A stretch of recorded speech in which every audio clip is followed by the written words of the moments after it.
Hi, and welcome to another exciting episode of the Andre The Beast Crayton Show. Today, we're going back to a place that I used to live, Cleveland, Ohio. We're not getting ready to interview LeBron James. We're going to interview a beautiful young lady that is literally blowing up all over the Cleveland area with podcasts, with a radio show, with her own practice dealing with emotional damaged individuals. When she talked to me off camera, we was doing a pre-interview. It was amazing how when you're talking to somebody that you have a lot of similarities in your stories and your life's journey. Today on the show, we're going to let her explain the who, what, where, and why all of these things that she's creating in the Cleveland, Ohio area is important, not only to people of color, but just people in general, because we all are one fragment away from having a common thread. I'd like to welcome to the show. Let me get her name correct, because she's the only one I know with this name. And I've been practicing this name for quite some time. Aqueelah Wheatley. Yes, you got it. Aqueelah, I don't know how many times I'm going to say this name. I'm going to say it until it just rolls off of my tongue. Welcome to the show. Thank you. Thank you so much for having me. I really appreciate it. Let's tell the viewers a little bit about you before we get into all of the things that you're providing, not only for the Cleveland area, but really the world with the power of the internet. Absolutely. So my name, as you said, wonderfully, right, Yeah. is Aqueelah Wheatley, and I born and raised in Cleveland, Ohio. I have a practice in Cleveland Heights called Supportive Advice. I also have a podcast called Supportive Advice Live that airs on Thursdays, and I have a new radio show called Damage Control Wow. on yeah, right. On Cleveland's 95.9 FM WOVU. And so I'm a marriage and family therapist. And I always tell people whether or not I ever got a degree, I was always going to be a therapist. Right. I was just born, into that, being that counselor role, in my family and with my Wait a friends. minute. Wait a minute. What do you mean you was born into it? How does that happen? Your mom and dad? What do you mean you was born into it? Well, everybody says that, and I don't know exactly how true this is, but a lot of people say that individuals that go into therapy, they do so because they have personal understanding of trauma or dysfunction, right? And so I could see the things that were missing within my family, and I could relate to others who also in the community who also had these things going on, and being able to counsel them and come up with problem solving solutions for them. I remember being 7 years old, talking to adults about how to talk to each other. It's just who I am. Mhm. So were you saying, when you say you was at 7 years old, you was teaching them how to talk to each other. So in your household, were there any signs of abnormalities, like dysfunction, like argumental stuff, like, were there things going on in your house? Because a lot of people say I agree 100% with that. The trauma, were there any trauma related stuff in your house? In all honesty, I think that we all have something. That's what I always say. We all have some Mhm. form of trauma. But absolutely, me, just like so many others, grew up without my dad, in a home, lived in a home with two other generations of, African American women, where there was my grandmother and my mom there, and when you have two strong Black women in a home, oh, it's gonna be it's gonna be some. Hey, I grew up with sisters. I know, and a grandmother. I knew the estrogen was high up in that bad boy, man. I already knew. So what was that like for you? Because I never really asked my sisters what it was like to grow up in a household with a strong uh, uh, grandmother. My mother unfortunately died when I was young, so I was Like Oh, most, wow. we went to go stay with the grandmother. And my grandmother told me something that was really profound. I didn't get in trouble a lot like my sisters. She was really hard on my sisters. And I remember my sister saying, "Why you never hard on Andre?" I said, "Because he's a boy. You know, we expect him to make crazy mistakes, but you're a girl. Your mistakes can, if you do one thing, it can like really torment you." What were some of the values and some of the things that happen in your household with all these strong women? But then what were some of the things that you was like, maybe I didn't need to know that part? I mean, there's always things where you say maybe I didn't need Yeah. I didn't need that, but I think that in the long run you understand that you do, and it's interesting that you stated that your mom, or I mean, I apologize, your grandmother was easier on you because everybody makes mistakes. That's not gender specific. Right. Everybody's going to go out, everybody's going to make mistakes, everybody's going to learn, and hopefully those mistakes are going to make you stronger.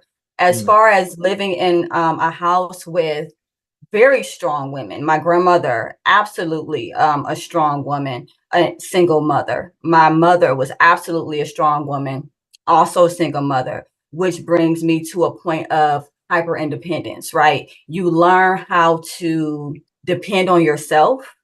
You learn how to both be able to fix a car or change a tire, and you also have to learn how to be soft, cook, clean, all those other things, right? Because at some point you learn, when you're in a house and there is no father present, whether you're African American, Latino, or Caucasian, that you can't depend on that gender. Now, is that true?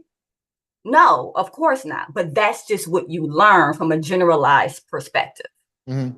Some people would say that's, and I hate using this word, Mhm. generational stigma or generational curse.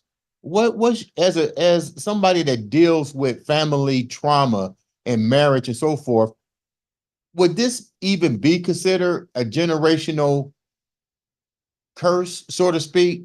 That you hear this so often, more prevalent, it's more micro focus on on our culture than it is anybody else's culture.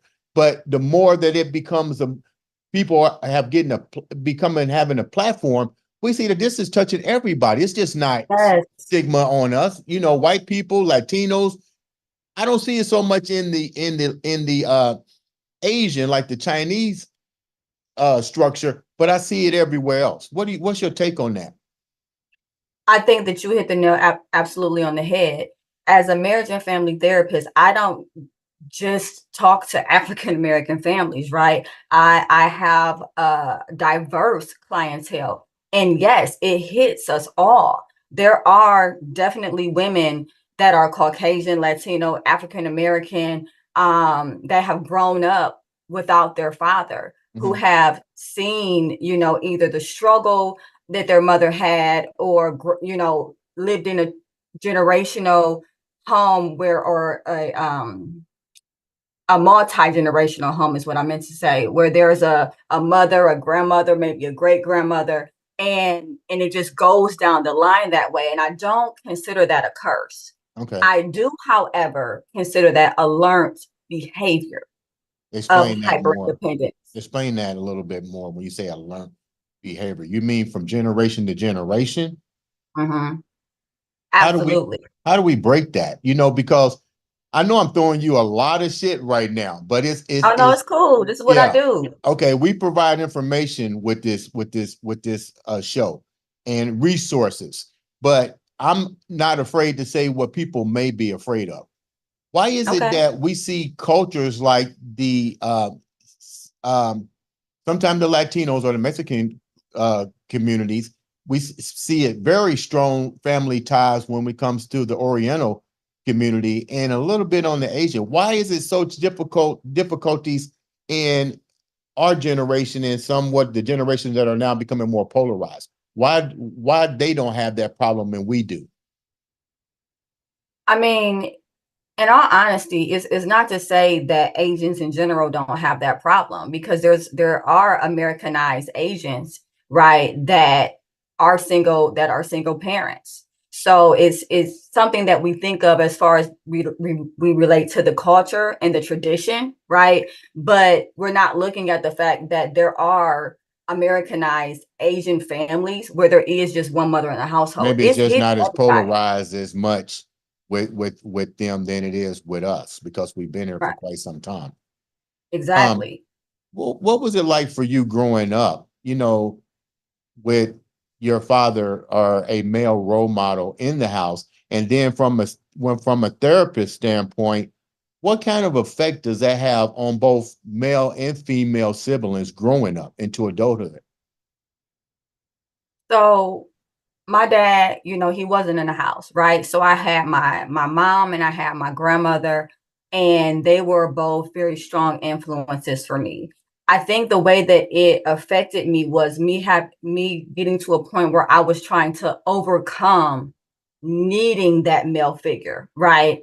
And so it got to a point where it was almost as if the goal was to get to a point where you were so self-reliant physically and emotionally that you didn't need that part. You almost kind of rejected that part because that part had rejected you. And Mm. so you see that a lot in the culture, because once you're rejected in that way or someone's not covering you in that way, it's no longer safe to need them. But instead of just realizing it was that person and that person only, and then understanding their particular situation and kind of how they got to be how they are through the Mm. exoneration process, we generalize it and it becomes hard to trust males in general. Does this, I'm just throwing a hypothesis. Sure. Could this be the reason for such terminology as alpha females that now didn't have the male role model who gets a job, who gets in relationships, doesn't know how to go, not to, forgot what it's like to be a woman, so to speak. And then does this also relate to when you have a female who has a male in the house, the male grows up and all of a sudden he can't become detached from the mother like the movie Baby Boy? Mm. What's that? What's your theory on that? So, as it relates to families, just in general, from a systemic point of view, there is the parental system and then there is the child subsystem, right? So, anytime there is a missing parent in the parental system, the eldest child, whether boy or girl, is going to migrate up here. They're going to become parentified. If there's other siblings, they're going to start taking care of the other siblings with the parent. And if it's just them, they become more like a partner than a child. And so, what you'll see in that situation, whether male or female, it makes the differentiation process harder. And that is the process where we find out who we are, we find our own values, we leave the house, right? Because now we feel like we have this responsibility to the home. And as though we're abandoning our parent if we were to leave. But I've seen situations where 40-year-old men Mm-hmm. still are attached to the womb of their mom. And this is their excuse. I'm taking care of my mom. I'm thinking, Yes. how are you taking care of your mom if your mom or your father have been taking care of themselves? You know what I mean? And you haven't left the nest. That has always baffled me. But that's not how they see it. Because you have if you look at it from again the perspective I provided, where Mhm. there is the parental subsystem and there is the parental system and the child subsystem. If I'm a child Mhm. and I migrate up to the parental system, I now see myself as my parent's partner. I don't see myself as my parent's child. So Wow. I'm helping them with everything, whether it's raising siblings, whether it's, going to the grocery store, getting a job to bring in extra money, whatever way that I'm parentified, I'm a part of the system that way. So when I think about leaving, no, I can't leave. I have to take care of my mom. I have to take care of my dad. I'm their partner. They don't have anybody but me, right? That becomes the mindset that keeps them from differentiating. How dangerous is that for both sides of the table? It's dangerous is a strong word, but I will say stunting. Okay. It's very stunting because it creates a scenario that really disallows the parent from ever being able to have a successful relationship with a partner, because that child is always fighting whomever comes in for Territorial. this position. Yes, yes. Okay. So it becomes stunting for the parent, but it also becomes stunting to the child who then grows up, right? Because now they feel attached to the system. They don't feel like they can leave. So that means that they're not going off and having their own lives and creating their own families. They're not leaving in Cleveland. Right. They're not leaving in Cleveland. And so it messes up the trajectory of legacy. How widespread is this issue? And is it designated to one particular culture or is it universal? It's universal. It's universal. Absolutely. Systemic roles are universal. Okay. They're not um cultural at all. Mhm. Now there might be some cultural aspects to them, which you mentioned before in the Asian culture and the tradition, and Mhm. how you don't see as many as far as individuals in Asia Right. having these issues. But once they come over to the US and you get like 3 or 4 generations out, you see them having just the same type of issues as we did or as we do, because the traditions change. Let's go back a minute. And I first want to thank you for really taking time to come on the show and educate us and spread this information. We talked about something that I am personally working on, which is a show designed around the women theory of women becoming more of the alphas Mm. versus, I don't even know if there is a verse, but just to say alphas. What's your take on that? Because you're a female who grew up without the father in the house. How does that even take place, and how does it affect a relationship? Because I shared with you a little bit about the relationship I had, where the first thing that female told me was, "Are you upset about the amount of money that I make?" Because my last relationship, it was intimidating. And I'm thinking, what kind of people have you been dating that would even be a factor? Because when you have when you're a couple, you combine resources to build Mhm. generational wealth. What's your take on all that in perspective? My take on that is you have to see that to be able to model that, right? If you Mhm. haven't seen anyone come in and assist or combine, then that's not what you know. You know I got you. how to do things for yourself. You know how to build things for yourself. You know how to not need someone, right? Mhm. You've seen individuals disappoint you or whatever the case may be, but you haven't seen that combination. So that's foreign. That's like speaking a foreign language to someone Mhm. if they've not seen that model in their own household. When how do we change that? Like, how do you come at a female and say, you know, you it might be a little too strong? Because you're dealing with married couples, and I'm pretty sure you get that all the time. And that's becoming really polarized now, that you've seen a lot of women not understanding why they are in that situation that they're in, and how do they get out of being this. This is what I used to tell my ex: leave your work at home. I don't care if you're a CEO, leave it at home.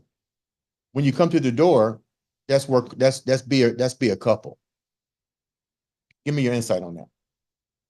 I think it's important to have a clear definition of what it means to be a couple, right? Because a strong woman can be just that with a strong man, right? There is nothing, well, there's the Bible and things like that, but there is nothing in this culture at this point saying that you both can't be strong.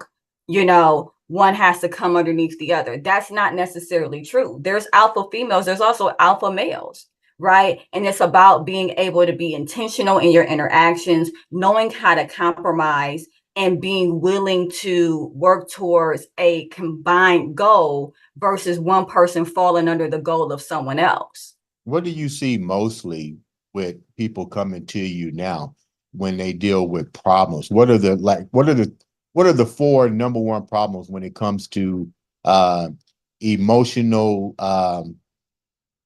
what's the word I want to use? Not emotionally drained, emotionally sabotaged. I I want to say I don't see a lot of emotionally sabotaged individuals, but if you're talking about individuals that may have been through trauma, that I do see a lot, Yeah. right? In relationships, money is a big thing, At right? number one, Yep, that's number one. Money is a big thing. Communication is a huge thing where people just aren't hearing each other, right? They get to this point where they have so much animosity and contention. They're not even hearing what the other person is saying, and then you have intimacy, a lack of physical intimacy, emotional intimacy, experiential intimacy within a relationship, which is causing a lot of distance, which is then causing a lot of anxiety. You also have infidelity, which is something I see a lot of too. let's go back to all three of those. What if you have the money? What if you have all the key ingredients, but there's still something in that thing that's causing disruption? What is usually the last resource of that when everything seems to be going together out of those categories, which is the last thread that basically they're missing? So I just want to clarify. When I say money, it doesn't mean lack of, right? But a lot of times people relate money to power within a relationship. So if you have two individuals that are both making um, a good amount of money and they're both contributing, they're having this power struggle because they're waiting for the other person to either bend or fall underneath versus being able to see each other as equally valuable to the whole picture, right? And Mhm. so that's mostly what I see. It becomes a power struggle when there's two individuals that are both bringing adequately to the table, and then they're trying to also follow these traditions of, well, a man does this, or these gender roles, a man does this and a woman does that, and then it goes all haywire because the woman is saying, okay, well, I make a lot of money too, or I make as much money as you do. Why do I have to come home and cook and clean? Why can't you come home and cook and clean? And the same for, for the guy. The guy is like, okay, well, I'm out here and I'm doing all of this, but it seems like you don't care, or like you don't need it or appreciate it because you have the money as well. So I feel like I'm losing value in this relationship. I don't know how else to show up in a valuable way if it's not financial. And so you see that a lot in relationships. And that's something that I help them work through. When you're dealing with issues like that, what do you see happening with the younger generations that are coming up? And are you seeing increase in younger individuals that are coming in with uh, these same type of issues? Absolutely. I see a lot of, younger couples that come in for either premarital counseling or just counseling, and they're not, in a place of, about to be married or engaged or whatnot. And people that are married, I see people come in all the time and they've established themselves, Mhm. right? And then the other partner has established this themselves, which is what you want, right? They know who they are, they respect who they are, they love themselves, and then they're trying to combine their whole self with this other whole self, and they're trying to figure out, okay, how can we make this one vision? Mhm. And so that takes a lot of compromise, because it's important to understand that compromising isn't weak, right? And it's something that is supposed to be done by both parties throughout the relationship. I always tell individuals, I ask them, what is your goal, right? Because if your goal is to get back to a great place in the relationship, then anything outside of doing things that move you towards that goal should be easily dismissed. But if your goal is to show that you have more value in a relationship, then I don't know how that's going to get you guys to a good place, right? So it's all about trying to figure out what the person's or what the couple's goal actually is, and then morphing it into something that works for both of them. You shared something during the pre-interview, your quest to bring strong awareness to people of color. Explain that a little bit to the viewers. Absolutely. I grew up, like I said, in Cleveland, in predominantly African American neighborhoods. And one thing that I know is that therapy was something that was very much looked down upon. First of all, it was called a Caucasian thing. Oh, that only they do that. Only they can afford that. So it wasn't even something that we even We thought didn't talk about right? that. Yeah. Or you was crazy. Or you was crazy. Yeah. It was never, I have this emotional trauma and I want to actually go in and talk to somebody, and deal with this so that I can be whole for the next generation. It was, no, you crazy. Go see your therapist. You crazy. Go get your meds. You crazy. And it's like people can have an imbalance, right? And not be crazy. Right. Depression is a real thing. And so is anxiety. And not only is anxiety a learned behavior, but it's also a chemical imbalance, just like depression. So we shouldn't be looking at people and telling them that they're less than because they're actually trying to do something to better themselves. Do you see, like I said, I lived in Cleveland, Avon Lake. I love Cleveland. I like the nightlife. I love the people there. I mean, it's a great, great city. But it is almost like Atlanta, Black Hollywood, just Midwest. Have you seen an increase in what's been the ratio between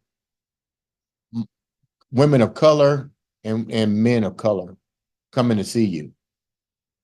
Has there been an increase, a decrease? Because like you said earlier, and I know firsthand exactly what you're saying, it's been a stigma that's been so deeply rooted and woven in the fiber to even, and a lot of people don't do it because I think even the employers say, this can jeopardize your job. And a lot of people won't go there for fear of being terminated for their job. Oh, we see here that you had a mental breakdown. We are not qualified to run the thing. You know what I mean? So what have you seen on your end with the women and the men? I will say that I have a higher percentage of women that come to me than individual males. Not to say that I don't have African American males on my client load as well, but it is 100% disproportionate. I do see a lot of couples come in, and a lot of times it'll be because the female says, we need to get counseling before X, Y, and Z happens, right? If you want to do this, we have to go to counseling. And so then the male comes, with the female into counseling, but then it ends up being an experience that doesn't just transform the couple, but transforms the individuals as well. When you're dealing with, I'm just going on my journey. Right. Like my hat is definitely off to all the therapists because I'm going by what I know I put on their plate. And I'm thinking to myself, the more I got to know my therapist, my first therapist was Dr. Ross Santa Maria, that lives in Cleveland. And then my current therapist is Steve Cooper. And I remember saying, Jesus Christ, how do you guys deal with listening to people shit every day? You know what I mean? Like seriously, but how difficult is it? Like what's the fine line between individuals, like even a couple, when they come into your thing, you know, this person saying, well, you're not listening, you don't do this, you know, how do you really navigate? It's not a right or wrong, but how do you get them to see the bigger picture that what they're dealing with? The first thing is that the great thing about me as a third party is I have objectivity they don't have. Why? So I'm not emotionally involved in any of that, Right. right? Okay. So Yeah. I'm able to just look at the content, right? And as I look at the content, I watch for patterns. And so then I focus around the pattern because the pattern is what's causing the continual disruption. Okay. And so then we approach the pattern of behavior, get down to the bottom of where that pattern is coming from, specifically in communication, right? Lack of validation, I see so much. Lack of validation, no reflective listening, and being able to apologize and resolve conflict in a meaningful way. There's a lot of defensiveness that I see. And I tell people all the time, you might speak English and your partner might speak English, but you all did not come from the same home. You didn't come from the same home. You didn't see the same thing. You don't have the same experiences. So you're both speaking a different dialect. Do you deal with a lot of the, I call them the sins, abandonment issues, deep in trauma? You've mentioned validation. How much of this do you have to go back into their childhood? Because this is something I learned from my therapist when I realized what my trauma was and what made me lock down. I knew what my triggers were, but something that I remember sharing with him, I should know. And you can't use this philosophy because unless you go to therapy and know what your traumas are, it doesn't work. But I always told him it would be cool if I knew what everybody's trauma was. If she was suffering from abandonment issues, if he was suffering from this, and that way I can have the tools. I think everybody should have the tools to be able to understand what everybody's trauma is. I think it might make the world a little bit more sympathetic because, like you said, I don't know what went on in your house. You don't know what went on in my house. What's your theory on that?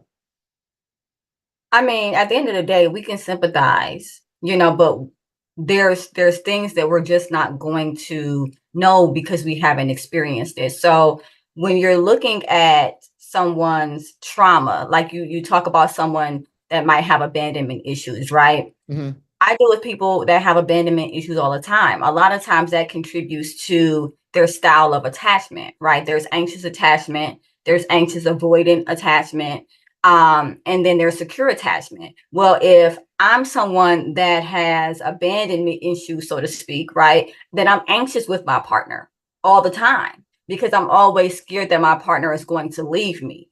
Mm-hmm. So even if my partner knows that I have abandonment issues, that's not going to fix the problem, right? Because Mm-hmm. my partner is still a human being that also needs their own space. And Okay. what I'm doing is unhealthy.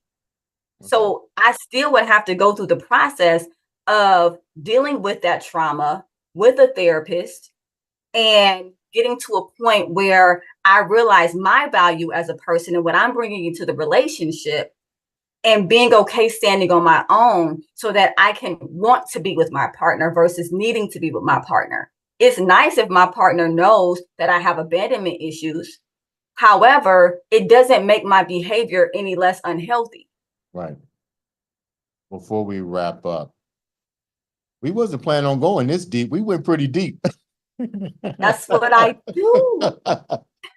before before we wrap up, what's you got so many things going on. What's your end game for people? The bottom line is your caregiver, so to speak. You want to see the world healthy, not just in Cleveland, but all over. What's your Oh, end game yes. here? What's your message with the people? Man,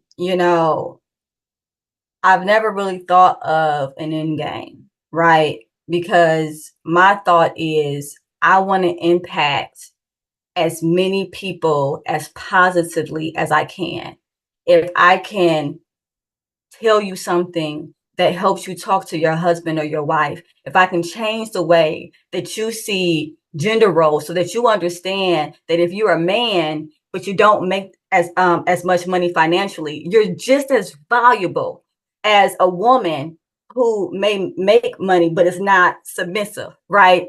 And helping people to understand that individuality is what it's about. Understanding you, understanding your strengths and what you bring to the table versus what society tells you you're supposed to be. If I can help one person just love themselves a little bit more, I've done my job. That's damage control out of this world. Tell me about the new podcast, a little brief on the podcast, how the people can listen to it, subscribe, like, and a little bit about your radio show before we sign off.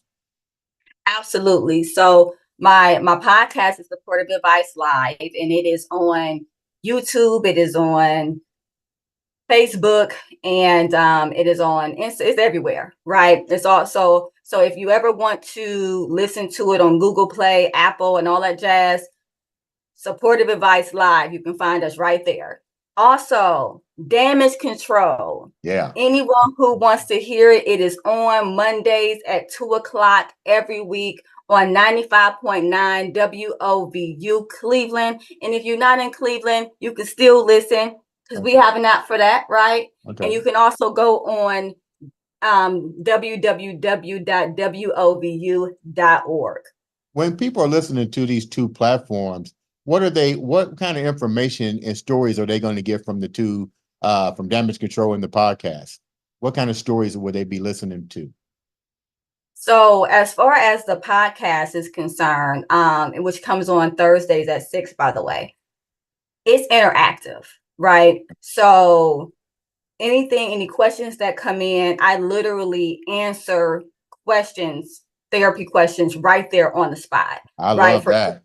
Yes. So it's like, it's giving a platform for people who might not be able to afford therapy, people who might, be leery of it, but, maybe have questions. It gives them an opportunity to be heard right then. I think I got 4 in your inbox. It's called XXX. Oh, really? I don't want to give my name out, but you can comment on it. And then what's the other one about? What's damage control about? So damage control, likewise, it has 3 segments, right? It has relationship RX, and that is when people, they send me information questions via email, or they send them to www.supportiveadvice.com/damage control. And I read those questions off and I give advice free, right? Right on the air. And then we have what's called listener spotlight. And that's when people actually call in and I take their calls live. Wow. So they call it to 216-271-0959. And I take their calls live on air. And then the third segment is called lyrical detachment. And that is when I play a song that we all love, right? And I put it on a chopping block and I talk about what's healthy about it, what's unhealthy about it from a therapeutic perspective. What kind of songs? What kind of music?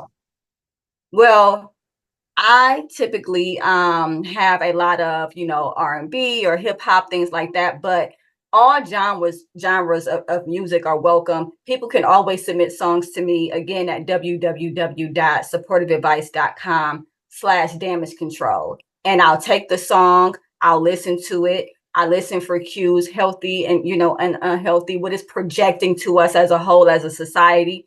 And I play the song and we talk about it. How can the viewers reach out to you for more information in your services? People can reach out to me by going onto my website at www.supportiveadvice.com. And you can always email me as well at Aqueelah Wheatley. Yep, you heard me. Aqueelah Wheatley at supportiveadvice.com. You better spell that name. Yeah, bear with me, guys. AQUEELAH Wheatley, WHEATLEY at supportiveadvice.com. Thank you so much for taking the time out to bless me with your presence, bless me with your information, bless the audience with this kind of information. Guys, please reach out, support. That's what we're about, providing information, staying in that beast frame of mind. Before we leave, I want you to leave the viewers with that beast drive that you got. And on top of that, tell them what that name actually means. That's a beautiful name. I never heard it, but it's really beautiful. The name Aqueelah is actually Arabic, and it means the intelligent one. And so I try to embody that, in everything that I do by spreading wisdom and spreading knowledge, specifically about how to be a cohesive unit. Ladies and gentlemen, this has been another exciting episode of the Andre the Beast Crayton show.